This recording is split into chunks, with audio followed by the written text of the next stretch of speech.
41வது கணக்கு. ஒரு பெட்டியில் 3, 5, 7, 9 எக்ஸெட்ரா 35, 37 என்ற எண்கள் குறிக்கப்பட்ட சீட்டுகள் உள்ளன. சமவாய்ப்பு முறையில் எடுக்கப்படும் ஒரு சீட்டானது 7இன் மடங்காக அல்லது பகா எண்ணாக இருப்பதற்கான நிகழ்தகவை காணுங்க. ஃபர்ஸ்ட் என்ன கண்டுபிடிக்கணும்? கூர்வெளி போட்டலாமா? கூர்வெளி என்னன்னு சொல்லுவோம் இங்கிலீஷ்ல? ஓகே, இப்போ பார்க்குறோம் எல்லா எண்களும் என்ன எண்களை கொடுத்துருக்காங்க? ஒற்றை எண்கள் போடலாமா? 3, 5, 7, 9, 11,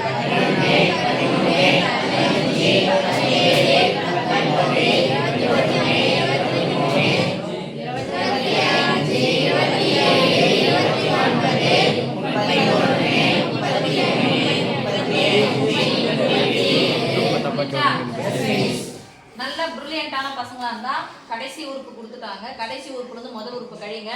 37 இருந்து 3 கழிச்சா 34. சொல்ல மாட்டேங்கிறீங்களே? 34. ஒரு நம்பருக்கு இன்னொரு நம்பருக்கு இடையில எத்தனை டிஃபரண்ட் இருக்கு? 2ஆல வகுக்கணும். டிஃபரண்டால வகுக்கணும். கடைசி உறுப்புல இருந்து முதல் உறுப்பு கழிச்சா 34. 34 2ஆல வகுக்கணும். அதாவது 34 பாதியா பிரிச்சா எவ்வளவு?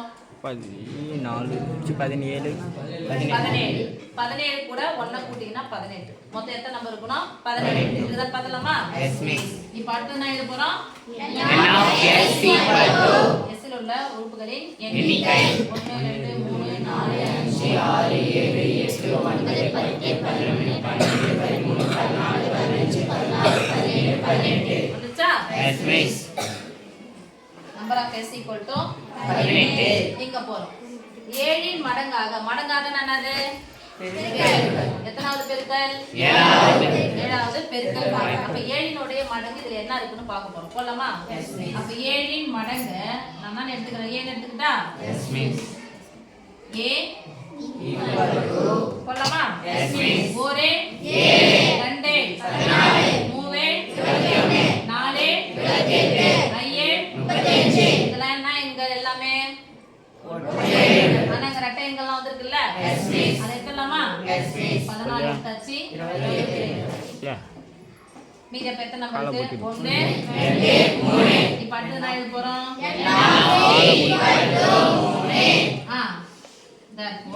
therefore P of A equal to N of A by N of S equal to 3/18.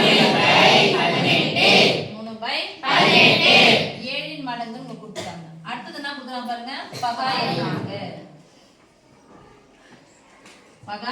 எண்ணாக. பகா எண்ணாக இருக்கணும் அப்படின்னு சொன்னா பகா எண் போடலாம். பகா எண் என்ன எடுத்துக்கலாம்? B எடுத்துக்கலாமா? Yes miss. இது இருக்கக்கூடிய பகா எண்கள் சொல்லுங்க பார்க்கலாம்.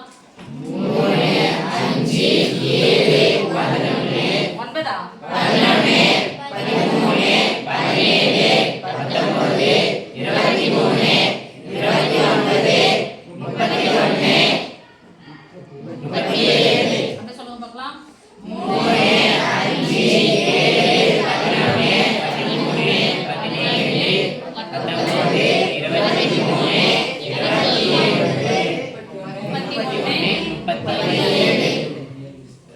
அப்ப பகா எண்கள் 100 வரைக்கும் நமக்கு தெரியணும். தெரிஞ்சாதான் போட முடியும். அதான் சொன்னது. 6வது இருந்து அதை படிச்சு நீங்க போடுங்க.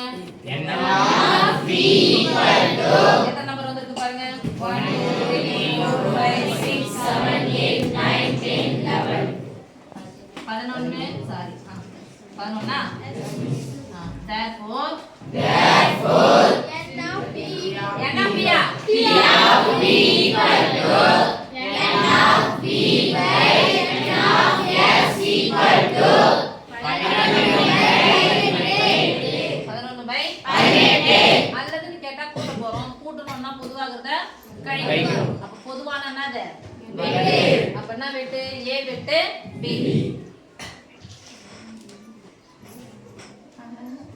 A வெட்டு B equal to Aவுக்கும் Bக்கும் பொதுவான எதுன்னு பார்க்கலாம்.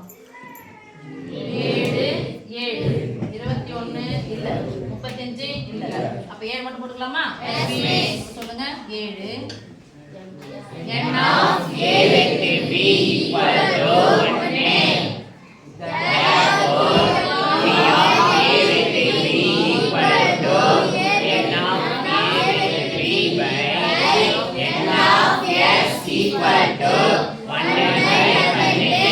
அல்லது நான் என்ன பண்ணணும் கூட்டணும் 7 மடங்கு a பகா எண் b நிகழ்தகவு p அப்ப p ஆஃப் a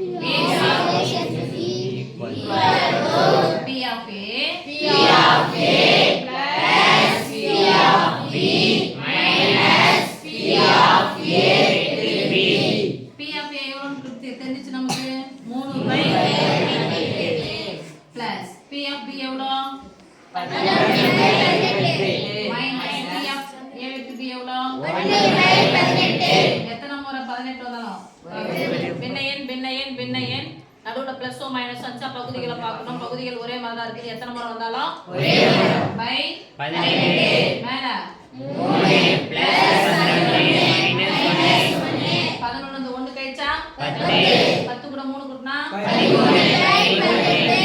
13 என்பது பகா எண் 13 க்கு 12 சம்பந்தம் இல்ல அதனால கேன்சல் பண்ண முடியாது சோ p of a சேர்த்து b equal to 13/18 மார்க் எப்படி போடுவாங்க சொல்லிறேன் n of s ஒரு மார்க்கா p of a 2 mark p of b 3 mark இது 4 இது 5 மார்க் ஓவர்